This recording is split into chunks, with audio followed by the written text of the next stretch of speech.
So day two of sobriety. Really struggled to sleep last night. If I had to guess, it's probably about 4 in the morning by the time I actually got to sleep. Just couldn't stop itching, having really graphic flashbacks or leaving me squirming in my bed.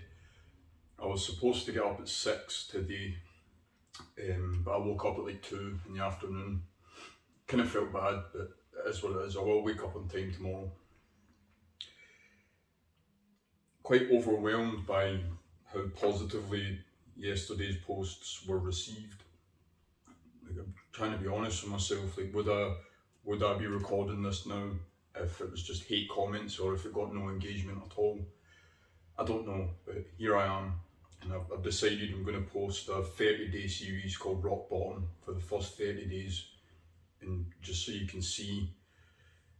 It's mainly for me. This is like therapy for me, just speaking about the journey, you know. Trying my best to be a bit more switched on and articulate today. Do I feel any better?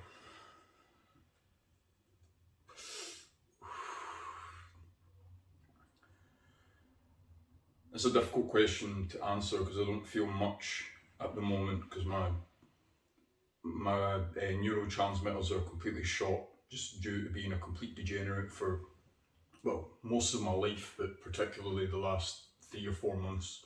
It's really been out of control. I've got a few notes just to try and keep some structure to the video. I've got 1 cigarette left after this, which is, I'm quite afraid because then I'm in unknown psychological territory. But that's where you find yourself when you mentally, when you don't know where you are and you don't know when it's going to end. That's when you will be revealed to yourself. This is similar to the psychiatric ward, the way I'm feeling right now. It's more difficult because there's no drugs here. Like when I was in the psychiatric unit a couple of weeks ago, I was getting benzodiazepines on tap, high dose, daily. They were part of the reason I was there. I love benzos. I've had problems with them, for years.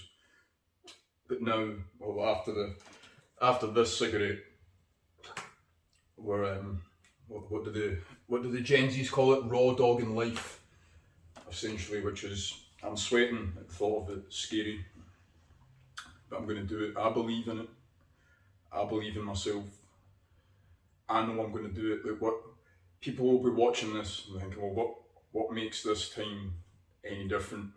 What makes your 40th attempt at getting sober any different from the last? I don't know, but this is helping. This is definitely helping me out.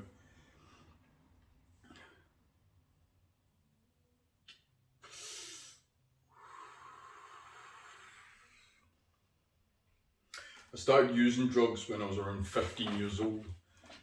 14, 15, typical story. Started smoking weed, alcohol, and then started using methadone or 4-MMC, MCAT, meow, whatever you want to call it. It was a beautiful little town I used to live in when I was a kid. Beautiful people there. Just unfortunately, the place was polluted with drugs, and so that's when my stimulant and pornography career started, if you like.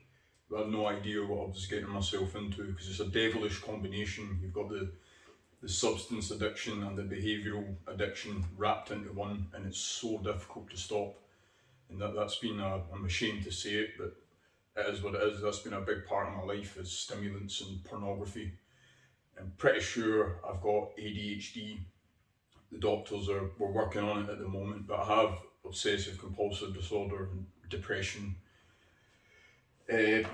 Just started taking these today.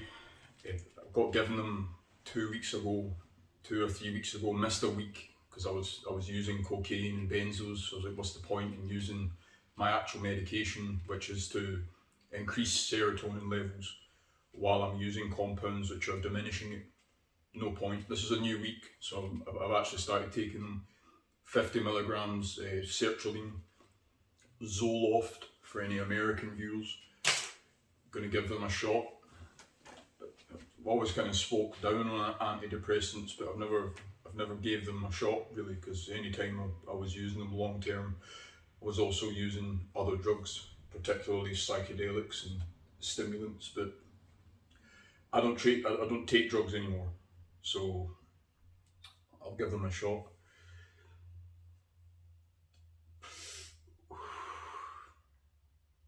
Already, like, it's just fear ridden. Don't know how the video is going to be received. I already feel like it's a shit video because my cadence is off. I'm not fully myself. I'm still withdrawing from drugs. I'm sweating. I'm cold. Then I'm hot. I'm shivering. I don't know how I haven't had a seizure yet, because the amount of tablets I took last week is inhuman, ridiculous. The amount of opiates and benzodiazepines I took last week, combined with stimulants, with no sleep, alcohol. I have no idea how I'm still alive. Honestly, it's ridiculous. The quality of the videos will improve if you just give me a couple of weeks. For any British viewers who'll be familiar with cash converters, that's where my laptop is right now on a buyback. I pawned it about a week ago to get some Charlie in 30 minutes with an escort. Yeah, is what it is. That was the first time I touched a woman's leg in a year, 11 months to a year, which is quite embarrassing to say to the world.